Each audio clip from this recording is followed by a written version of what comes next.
Bonjour à toi. Dans cette vidéo, je vais te parler d'un adage souvent entendu, ça ne sert à rien de remuer le passé. Quelque chose que j'entends souvent en thérapie. Moi, je suis ostéopathe, thérapeute holistique et j'accompagne les entrepreneurs à trouver la confiance et la sécurité pour déployer leurs projets.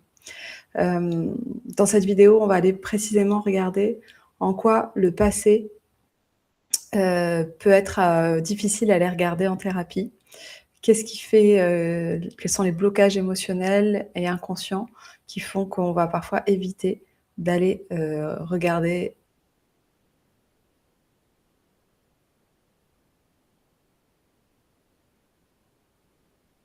On fait des efforts, on va faire, des accompagnements et cetera et puis, dans notre quotidien, les choses, elles évoluent pas comme on aimerait. On se sent en impasse, on se sent bloqué et finalement, on se demande à quoi bon, remuer tout ça. Et ce que j'observe, c'est que finalement, cette croyance de ça sert à rien de remuer le passé, parfois, ça vient nous polluer inconsciemment, comme si on sabotait tous les efforts qu'on faisait à avancer en thérapie parce qu'il y avait cette petite voix-là, entendue, sociétale, familiale,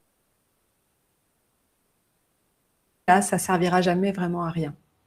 Et ce qu'il faut savoir, c'est que les personnes, en final, qui disent ces phrases-là, que ce soit nos parents, que ce soit la société, dans la réalité, c'est des personnes qui ont peur d'aller ouvrir certains dossiers douloureux du passé. Et c'est très compréhensible parce que c'est pas si simple.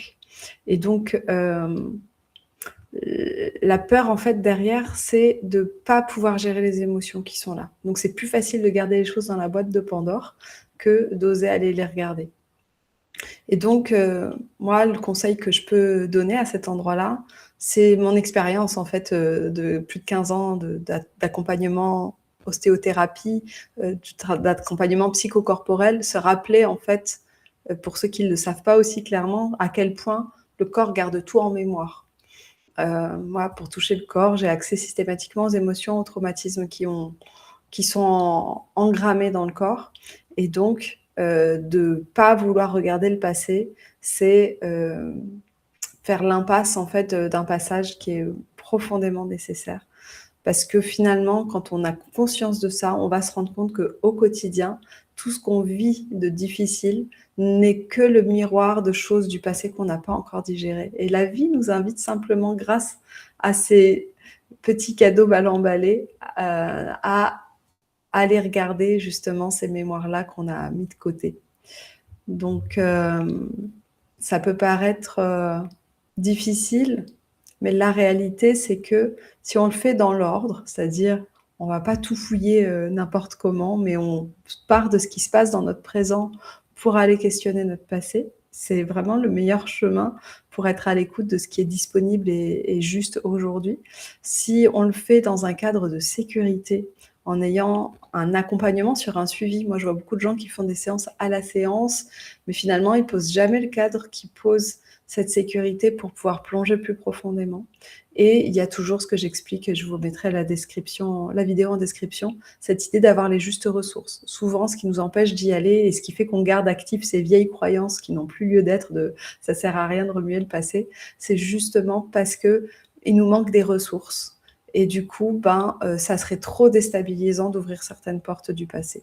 Donc, c'est hyper important de faire les choses à votre rythme et d'être à cette écoute-là.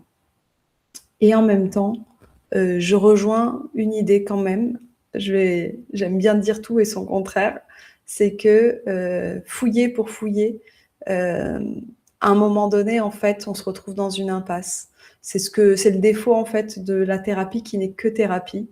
Et c'est ce que j'aime dans cette double approche que j'ai avec le regard plus du coaching, où en fait, on va donner une direction. Si je sais dans quelle direction j'avance, quels sont les projets que je veux construire, à ce moment-là, d'aller nettoyer, transformer les verrous qui m'empêchent d'avancer aujourd'hui dans une direction précise, ça devient hyper concret et utile.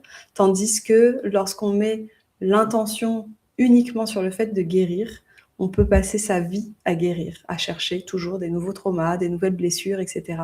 Et donc l'idée, c'est de trouver cet juste équilibre entre je choisis une direction que je veux donner pour mon futur et en même temps, j'accepte d'aller voir dans le passé. C'est cet aller-retour qui est nécessaire. Donc voilà, en résumé, ce qui coûte vraiment cher, en fait, c'est de ne pas regarder le passé et de les garder, ces douleurs à l'intérieur, ces freins, qui finissent par être des maladies, mal à dire et qui, nous coupent, en fait, ça nous amène à avoir des protections, des mécanismes d'évitement. Le fait de pas d'avoir toutes ces boîtes de Pandore, fermées et ces mécanismes d'évitement et de protection, bah, en fait, elles nous coupent de notre sincérité, de notre vulnérabilité, de ce qui permet le vrai lien humain. Donc voilà, je vous souhaite un beau lien humain. N'hésitez pas à commenter, à mettre un like ou à partager cette vidéo si elle vous parle et que vous pensez qu'elle peut aider d'autres personnes. À bientôt pour les prochaines. C'était Alix Marnia.